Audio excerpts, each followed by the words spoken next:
Hello, my name is Efremkin, and today I would like to show you how to self-provision a Linux distribution on an IBM Z system with Tessia by integrating it with another solution. But first, let me recap how Tessia works and what it does. Tessia is an open source tool that automates installation-related tasks, so you can get a Linux distro installed on Z in no time.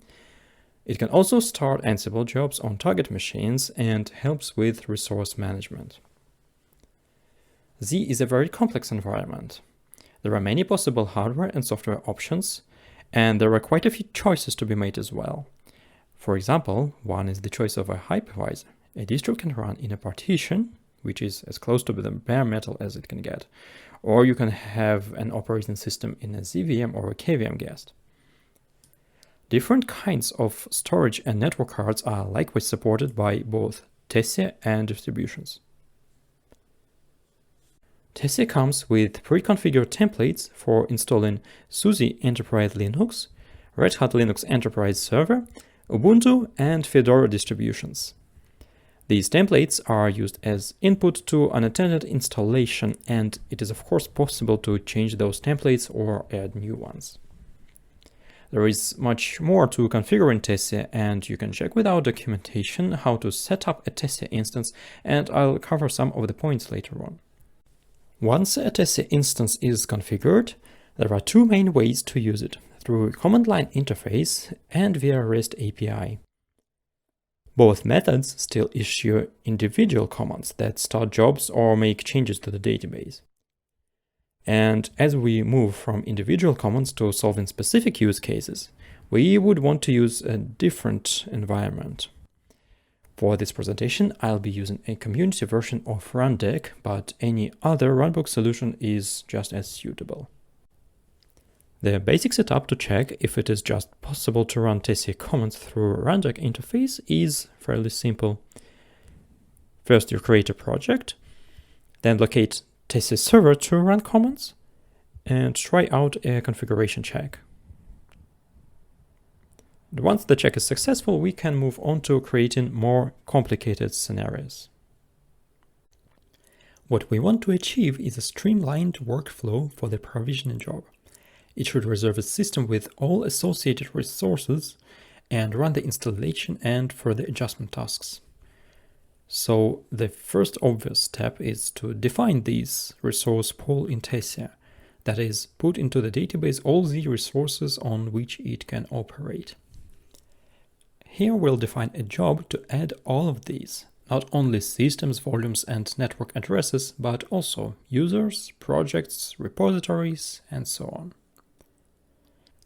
Note that the scripts can contain sensitive information such as passwords, and these should be retrieved from a secure storage. Runbook allows us to parameterize these values and take them as job options or from a key store. Once everything that is needed is placed into a pool group, we can create the provisioning job.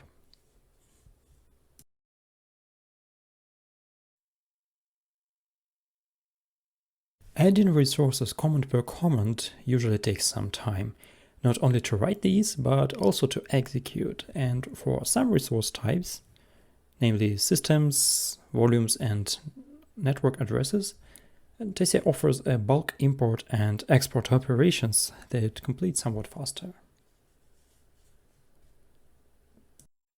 Now back to our provisioning job. The first step of this job is to find a free system in the resource pool. We add a step to list the available systems in our pool resource group, but we'll also need to parse the output of the command line. And to do that, we write a regular expression filter to extract that data. Next step in the workflow is to take the system out of the resource pool and place it into a different group.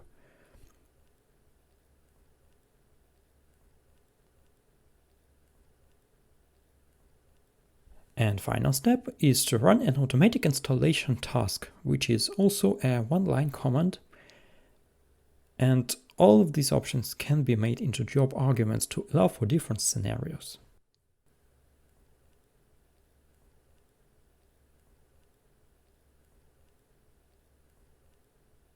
The installation will run in the background, and if necessary, its log can be retrieved separately. All this time, we were using command line interface that is bundled with the server.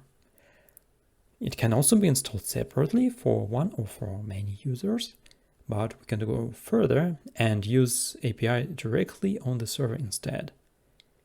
All the same actions that are available in the command line interface can be performed through API. Using API in jobs is not as complicated as it sounds.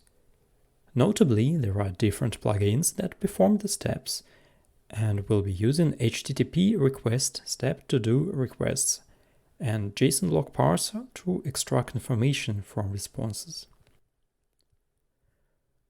The syntax also is inconvenient to write manually. Commonly, you would use that with other programming tools. As a first step, we again want to list free systems in a resource pool, so we write a special type of filtering expression. Unfortunately, symbols used here are not valid for URLs, and HTTP request plugin does not convert them automatically, so we have to convert them ourselves. It should also be noted that API requests require authentication. We reused stored authorization information from the key store, as we already did in the CLI steps. Of course, we would like to check the response code in case something goes wrong. Then the next step is, as with command line interface, to reserve a system. This requires us to send a patch update to the server, enumerating the fields that we want to update. As is common with REST APIs, resources are identified by a URI, and updates are sent as a specially constructed JSON object to the URI that identifies the system.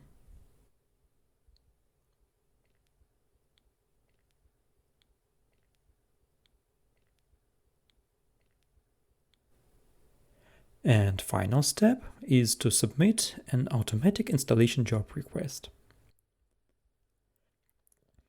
Job requests are stored and collected by Tessia scheduler, which verifies that the resources required for the job are not in use by other jobs, so it is safe to queue processing on the machines and have some complex multi-system scenarios.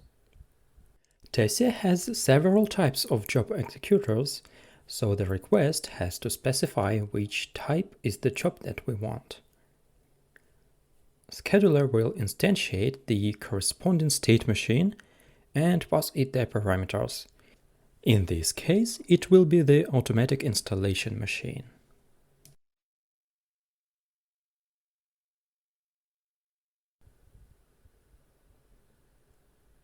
One thing we should get back to is to get information from the response on the first step about the system name and its resource identifier. A JSON query filter can extract fields from server response, and we'll be using it twice because we need both system name and system URI in our steps later. And that's it. As we run the job, we can see its result and responses from Tessia server. Like with the command line interface, we can get the output of the installation job separately. Thank you for joining. If you have any questions, feel free to contact us, and have a good day.